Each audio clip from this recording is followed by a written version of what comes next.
O STF aceitou a anistia. Já era então? Como entender isso? Eu vou explicar para você agora. Nesse nosso segundo encontro com Justiça do Dia, eu vou trazer para você atualizações, vou trazer novas informações sobre o andamento da anistia depois que o relator do projeto foi anunciado.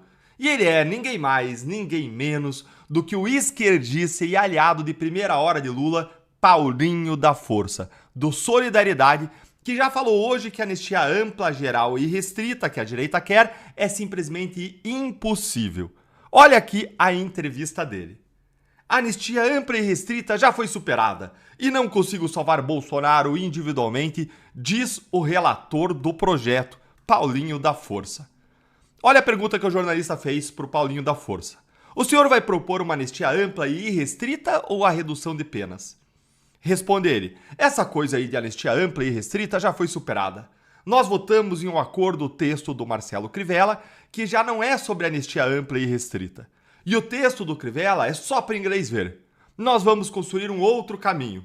Um caminho que possa, talvez, agradar a maioria. Talvez não todo mundo, mas vou tentar agradar todo mundo. Ainda não dá para dizer se é redução de pena ou o que é, porque não ouvi ninguém ainda. Vocês querem saber quem é que o deputado Paulinho da Força realmente vai ouvir e quem que ele vai agradar com esse projeto? Eu vou mostrar para você quem, ou melhor, vamos deixar o próprio Paulinho da Força dizer para você quem é que ele quer agradar com esse projeto. Olha ele, solta o som, bora lá. No julgamento da ação penal, as declarações dos ministros do Supremo Tribunal Federal deixavam muito claro de que qualquer mudança de modulação de pena, diminuição de pena ou qualquer tipo de anistia seria inconstitucional. Que argumentos o senhor vai levar para essas conversas para tentar convencê-los de que existe um outro caminho? E eu gostaria de saber quem vai ser o primeiro ministro que o senhor vai procurar, se vai ser o ministro Alexandre de Moraes. Não sei, eu tenho uma relação com o Alexandre desde quando ele era só advogado, né, antiga, de São Paulo. Então acho que ele é um dos que a gente vou conversar com o ministro Gilmar. O ministro Gilmar é uma pessoa que hoje, de certa maneira, conversa sempre com a Câmara, com o Senado. Enfim, tentar convencer o Supremo de que nós precisamos pacificar o país. O país não aguenta mais essa polarização. E para pacificar vai ter que ser uma coisa que talvez as pessoas não concordem muito, mas que é aquilo que o país precisa. Então vamos conversar com o Supremo também, se for o caso, se tiver dificuldade, se a gente perceber que tem algum ruído no Supremo, para que a gente possa pacificar. Existe algum risco desse projeto não ser votado? Zero. Será votado. Será votado. É ou não é um absurdo? Um deputado federal, relator de um importante projeto de lei, como você vê aqui, ele diz que ele vai conversar com quem? Com Alexandre de Moraes e com Gilmar Mendes. São legisladores agora? Mudaram, se elegeram para o Senado, de repente para a Câmara? Vai conversar o quê, deputado, com o juiz? Por acaso eles são deputados também, senadores? Eles têm votos, foram eleitos? Não! Então não tem que conversar com o ministro do STF coisa alguma. E para piorar, o Paulinho da Força vai lá e confessa. Ele diz o seguinte, Gilmar conversa sempre com a Câmara e sempre com o Senado. Que republiqueta de bananas que é isso aqui, que varzio, é uma várzea. E mais, veja que você declarar ou não inconstitucional, vai do acordão que você vai fazer com a Câmara e com o Senado, e não da Constituição e das leis. Mostra que essa fase da gente seguir a Constituição e as leis já passou faz tempo no Brasil. Mas calma que piora, porque os ministros do STF agora, subitamente, eles se tornaram a favor da anistia. Sim, você não ouviu errado. Agora que o Mota indicou Paulinho da Força para ser o relator da anistia, aí de repente os ministros do STF apoiam agora o projeto. Olha aí o que saiu no jornal O Globo. Ministros do STF apontam a articulação de Paulinho da Força como ponto positivo para uma proposta de anistia sem radicalismos. Me respondem nos comentários, tem como essa anistia dar certo agora? Me responde aí, tem como dar certo isso aí? A avaliação dos bastidores da corte é que o parlamentar tem perfil moderado, de esquerda, super de esquerda, socialista, perfil moderado, sindicalista, gente.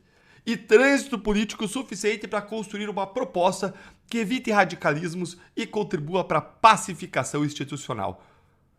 A escolha do deputado foi influenciada justamente por sua interlocução com o judiciário e com ministros influentes do STF.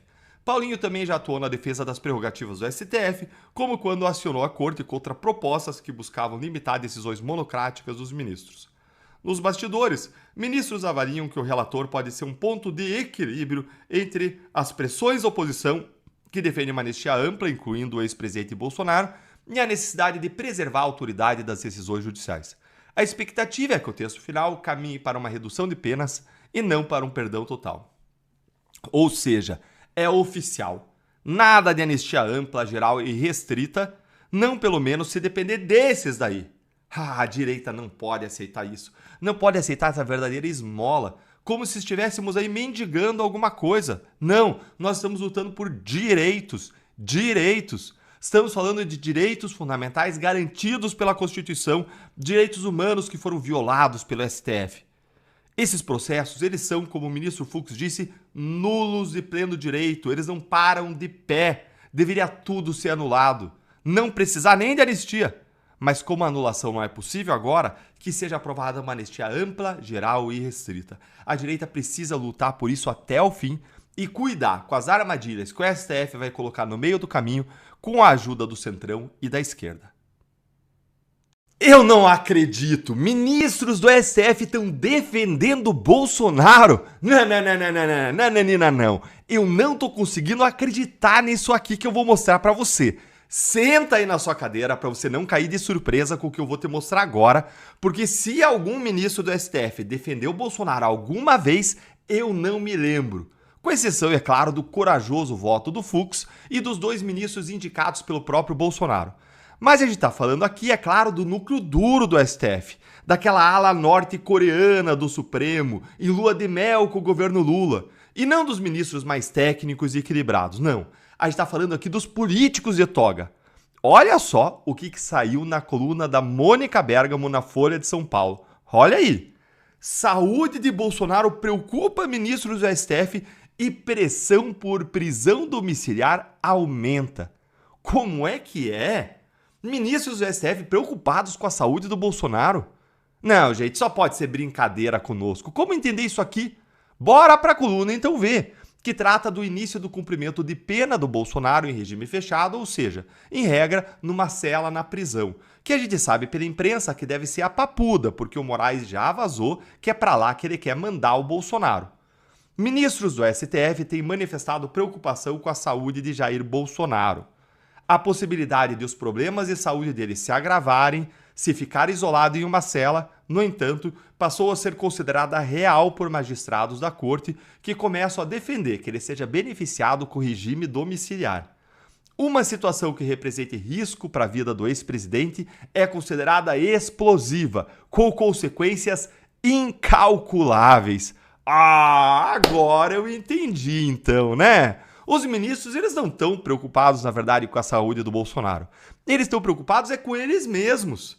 É se eles vão sofrer as consequências caso aconteça alguma coisa com o Bolsonaro debaixo do nariz deles, debaixo da custódia deles, como aconteceu com o Crezão. Vocês conseguem imaginar o tamanho das consequências de algo grave acontecendo com o Bolsonaro enquanto ele está lá nas mãos do STF? A bomba ia explodir inteira no colo deles. E eles querem evitar isso de qualquer jeito. Não tem nada, então, a ver com uma preocupação real com a saúde do Bolsonaro.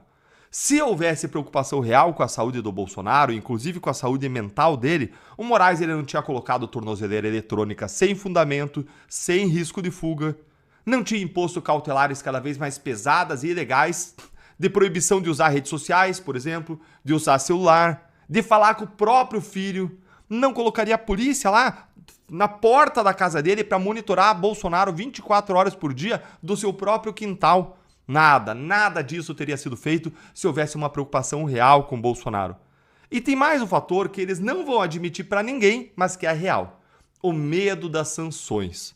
Só Deus sabe o que Donald Trump e o governo americano podem fazer se o STF colocar em risco a vida do Bolsonaro. O medo é tão grande que uma ala dos ministros do STF teria feito até um acordo secreto com Hugo Mota para garantir a prisão domiciliar a Bolsonaro em troca do enterro total da anistia. Dá uma olhadinha aqui nessa apuração da Folha de São Paulo. Centrão fecha acordo sigiloso com a ala do STF por domiciliar para Bolsonaro, redução de penas e rejeição da anistia. A Folha apurou que o acordo envolve a votação de um projeto que reduz apenas pelos atos golpistas,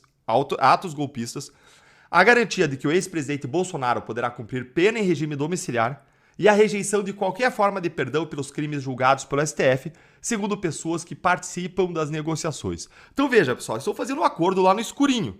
Esse acordo é de redução de penas, é de garantir regime domiciliar de prisão para o Bolsonaro e enterrar a anistia, enterrar o perdão. Esse é o acordo que está sendo feito. Dá uma olhadinha nisso aqui também, ó. O acerto ele foi feito a portas fechadas e está sendo negado publicamente pelos ministros da corte. A divulgação dessa notícia, gente, deixou o STF tão incomodado, mas tão incomodado, que o ministro Alexandre de Moraes foi a público negar essa reportagem da Folha, o que é um indício, na verdade, de que o que a Folha publicou é real. Dá uma olhadinha aí, ó, na negativa. Após a publicação da reportagem, o ministro Alexandre de Moraes, apesar de não ter sido citado no texto, divulgou uma nota para negar a existência do acordo. Ele afirmou que as informações são totalmente inverídicas. O STF não faz acordos, disse ele. Não, o STF aplica a lei e as sanções devidamente impostas pela primeira turma da corte após o devido processo legal. Ou será que após o indevido processo legal, hein, Alexandre de Moraes? Que piada, hein, ministro? E diz que não faz acordo, né? E o acordo para liberar os bloqueios do Marcos Duval em troca da licença dele do mandato? E o acordão que está sendo feito aí em torno da anistia? E a ameaça de mandar o Bolsonaro para prisão logo se os Estados Unidos sancionarem os ministros? Ah, não faz acordos, é? Só pode ser uma piada. O que eu tenho a dizer é que não, nós não queremos negociação nem acordos. A gente não está falando de interesses, nós estamos falando de direitos. Nós queremos que sejam garantidos os nossos direitos. Não é esmola, é direito. Nós queremos é justiça. Queremos anistia ampla, geral e irrestrita já. E não acordão que vai dar migalha para enterrar a anistia e garantir o que eles sempre quiseram. Jogar Bolsonaro numa cela e jogar a chave fora.